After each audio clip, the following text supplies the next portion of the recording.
बिना दवा दर्पण के घरने स्वर्ग चली आंखें आती भर, देख रेख के बिना दुधमुही बिटिया 2 दिन बाद गई मर। दवा दर्पण दवा आदि, घरनी पत्नी, स्वर्ग स्वर्ग, दुधमुही नन्ही बच्ची। इस कविता में कवि ने भारतीय किसान के भयंकर शोषण व दयनीय दशा का वर्णन किया है।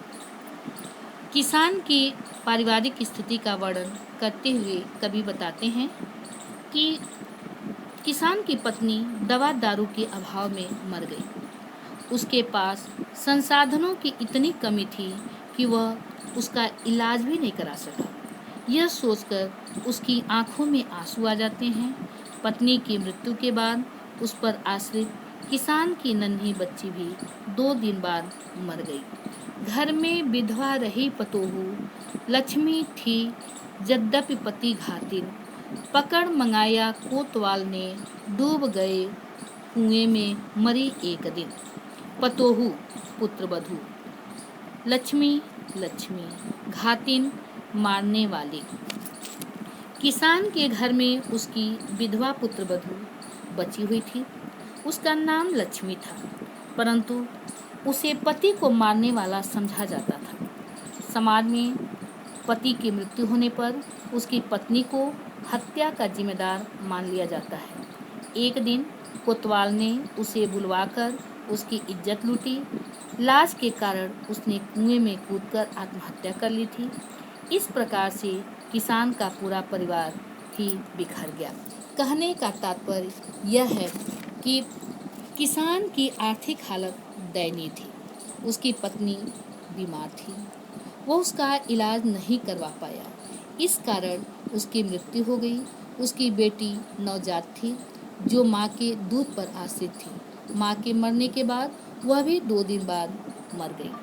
आर्थिक अभावों की वजह से किसान अपनी पत्नी की बीमारी का इलाज नहीं कर पाया, जिसकी वजह से वह मर गई। अपनी इस व्यवस्था को सोचकर उसकी आंखें भर आती हैं। किसान की पतोहू को पति घातिन कहा जाता था, क्योंकि उसके पति की हत्या कारकुनों ने कर दी थी। समाज इस हत्या के लिए पतोहू को दोषी मानता है। किसान की पुत्रवधू पर कोतवाल की बुरी नीयत थी।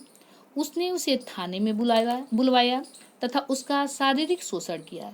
इस कलंक व विवशता के कारण उसने कुएं में कूदकर आत्महत्या कर ली थी।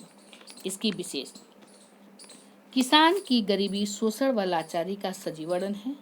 आंखें भर आना मुहावरे का सार्थक प्रयोग है।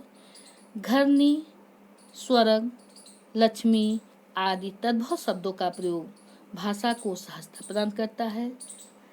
दवा दर्पण 2 दिन में अनुप्रास अलंकार है। पति की हत्या के बाद नारी के प्रति समाज के कटु दृष्टिकोण का पता चलता है। खड़ी बोली है, पुलिस के अत्याचार का वर्णन है। अब हम कविता से संबंधित कुछ प्रश्न लिखेंगे। किसान की पत्नी व बच्ची की मृत्यु का क्या कारण था? दूसरे नंबर पर किसान की आंखें भर आने का क्या कारण था? तीसरे नंबर पर किसान की पतोहू को क्या कहा जाता था और क्यों?